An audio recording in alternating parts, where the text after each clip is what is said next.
55 सालनि खां हितां ॿ हक़ आहिनि, असीं वेठा आहियूं 55 सालनि खां। ऐं असांजो बनी में केस हलंदड़ 62 माण्हू आहे वकील जुमा बख़्श रिंद जेको गुंडनि खे वठी असांजे घरनि ते हमला कंदो रहंदो आहे। ऐं असांजो इन ज़मीन जो केस बि हलंदड़ आहे हाई कोर्ट में, जंहिंजो असीं मालिकाना हक़ असांजो वठण लाइ असां पंहिंजी अपील बि कई आहे। ऐं हुननि बाबा असां शाम जे टाइम सिजु लथे असीं सॼो रोज़गार ते रहंदा आहियूं ऐं असां राति जो घर पहुतासीं त बाबा असां ॿारनि ॻाल्हि कई त बाबा 4 ॿार नामालूम माण्हू आया आहिनि जेके असांजे ॿारनि खे गार गंद करे ऐं असांजे ॿारनि खे धमकी ॾिनियूं आहिनि त बाबा हितां टपर खणी वञो न तव्हांखे मारींदासीं। असांखे हुननि मां जान जो ख़तरो आहे। अलिया अख़्तरनि खां असीं नोटिस वठंदासीं, DIG Mirpur IG Sindh SSP Mirpur खां SHO जुॾे खां DSP जुॾे खां अचा करे असांखे इंसाफ़ ॾियारियो वञे।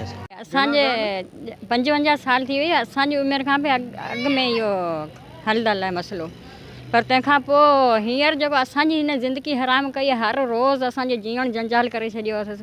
असां अव्हां वटि हुकूमत वटि आहियूं, कोर्ट वटि, रब जे नाले ते असां ग़रीबनि जी बेवायूं हुयूं। असांजा बच्चा वॾा आहिनि, से कम ते वञनि, ॾींहं जो सॼो ॾींहुं मज़ूरी करनि।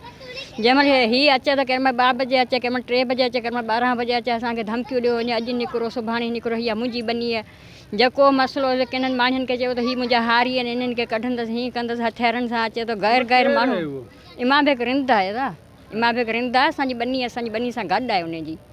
पर हू असांजे घरनि खां इलाही परे घर आहे उनजो।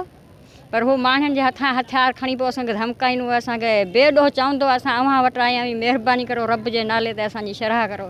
मसइला कल्ह इहो थिया, 4 माण्हू आहिनि, हिकिड़ा असां सुञाता उहो वकील इमाम बेग त हारी आहे, ऐं बाक़ी 4 जेके आहिनि उहे असां कोन सुञाता आहिनि। पिछे असांजा मेरा छोकिरा नंढड़ा 12 साल जा, वो ॿाहिरि निकिता।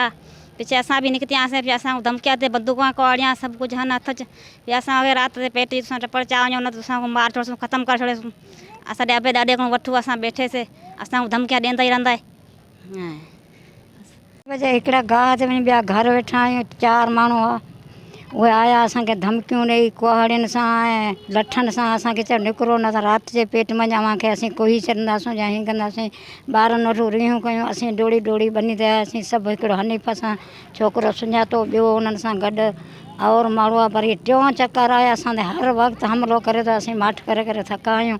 असांजी पंहिंजी बनी जा वेठा आहियूं, असांखे रोज़ु धमकियूं ॾे और माण्हू वठियो अचे जेके असांजा ॾिठल ई कोन आहिनि।